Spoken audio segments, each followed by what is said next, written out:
This segment of Delmarva Life is brought to you by Sussex County Federal Credit Union. Well, if you have kids in college, or maybe you're putting yourself through college, you already know the costs add up quickly. Trust me, I know. Bless your heart, you're going through that now, aren't you? It is so much more than just tuition. There's room, there's board, there's books, meal plans, transportation costs. And if you're trying to figure out how to pay for it all, well, our next guest can help you. Debbie Jewell is the Business Development Manager with Sussex County Federal Credit Union. I'll get it right here in a second. Just give me a second. So I almost feel like I should ask you this question. What are some of the costs we're looking at? Unfortunately, poor Lisa's experiencing this right now. Obviously, you have tuition, but after tuition, there are a lot of additional costs that sometimes people aren't planning for, and it involves money management, both from the parent and from the student. There are obviously fees associated with your tuition. Mm-hmm. There's room and board, books, transportation, whether you're a commuting student or whether you're going back and forth to school on the weekends. You're going from home to school on the weekends. Actually, in-state, your cost can be over $20,000 a year, and if you're going out of state as an out-of-state resident, your cost can be over $32,000. And obviously, that can change based on the college you go to and how far away it is and so forth. But there are so many opportunities to help someone maximize their cash. So once you have that initial student loan that you need, how are you going to pay for everything else? What are some ways that can help your money go further? So the first thing probably would be to establish a budget. Establish a budget, exactly. And while it's new to the student, they don't realize how much they're going to need every week, every month. But really sit down with the student and say, okay, let's set a plan up right now. In 1 month, we'll reevaluate it. How much cash you're actually going to withdraw from the ATM per month. How much you're going to spend on meals that aren't included maybe in your meal plan. What are you going to spend on gas? Getting to and from, work after classes. So really establish the budget of what you're going to need.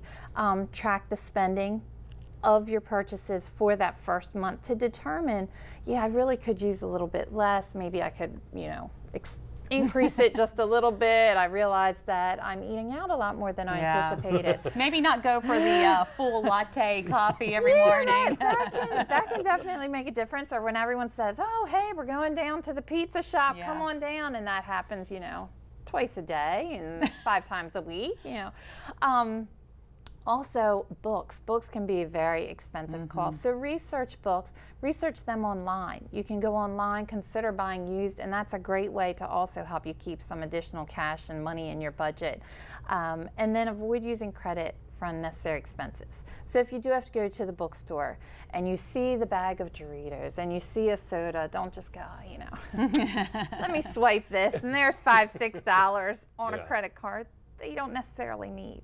And it is, it's brand new independence for a student. So it is nice to have that freedom to make those choices, but at the same time, in the long run, there could be repercussions from not using it. You need to help them learn about that too. So we set the budget. Set the budget. Then I guess we need to make sure we've got the accounts. Exactly. There's some financial accounts that students should consider having in place, and one would be a student checking account. So whether your student's going locally or they're going to school far away, is there a minimum balance that's required in their checking account? Can alerts be set on the checking account so both the student and or their joint, whoever's on the account, are notified that if it falls below a certain balance, that they may want to limit their spending, or there may need to be a deposit made into the account. And based on that initial schedule you have set up about how much you're going to spend each month or each week, it can help you also stay in line with that. What personal guidelines are you going to use with your checking account? Are you only going to use it to make withdrawals for purchases at the bookstore, or for supplies, or for a certain amount of food per month? Personal expenses. So you really want to set up that guideline. And an ATM card, a Visa debit card, can be used anywhere. Nothing's worse than paying an ATM fee. Why get penalized for accessing your own money? So you want to make sure when you're establishing the student checking account, are there ATM restrictions? Can you use surcharge-free ATMs? Are you going to be billed for excess charges by using a Mac machine each month. So those are some things to consider. Now you talk about debit cards. What about, Visa cards, credit cards? Should they have credit cards? A credit card is something nice for a student to have. It would be considered a student visa. It's a great way for a student to establish credit. One of the nice things about student visa is they are required to have a co-signer. So they're able to access the credit, however, they have a co-signer, and it is a resource for them in the event of some unexpected expense that arises. So there's two types of visas, student visas. One has a low introductory rate of 8% with a credit limit of $1,000. So there can't be an excessive use, charging up $25,000 unexpectedly and not realizing where that came from. And there's also a shared secured visa. And the funds for that credit card are actually held in the student's savings account or their parent's account or their joint owner's account. The credit limit is a little bit higher there, so it gives you a few more options, and the credit limit on those is about $2,500. But you have a little more control and input on. You have a little bit more going on. Control and input, exactly. How about that? And Okay, you're earning interest on the funds that are secured in your savings account at the same time.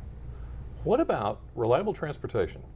This was a point that was brought up this morning. Financing options for getting reliable transportation. Yes, and again, this is whether the student's commuting back and forth from out of state home on the weekends. If they're going daily to and from college, you may need a vehicle. You need a dependable vehicle to get to your classes. You need a dependable vehicle to get to that job that you may have after your classes to and from. So the credit union actually offers a first-time auto buyers program. There's a special introductory rate, well actually a standard fixed rate for first-time auto buyers.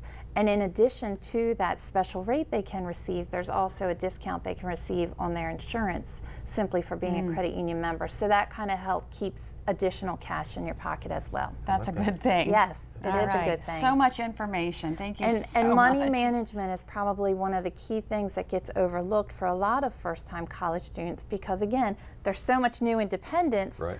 And that is one of them that's very important that gets overlooked. So I would suggest definitely talking to your college student who's going off and the importance of managing their money. All right. I got a funny Through feeling the that tears, conversation Lisa, started. through the Yeah, we're tears, having talk that to your conversation. Debbie, talk to your thank daughter. you so much for sharing Thank all you, this. Jimmy. Thank Great you, stuff. Lisa. And if you would like more information on how to manage your money, go to delmarvalife.com and click on the Show tab. So you know how to make a budget to pay for college, but what degree is really going to pay off? Well, we're going to run through the top paying jobs for 2012. Plus, once you get the interview, you'll want to nail it. A few common mistakes college grads want to avoid before they even get in the door.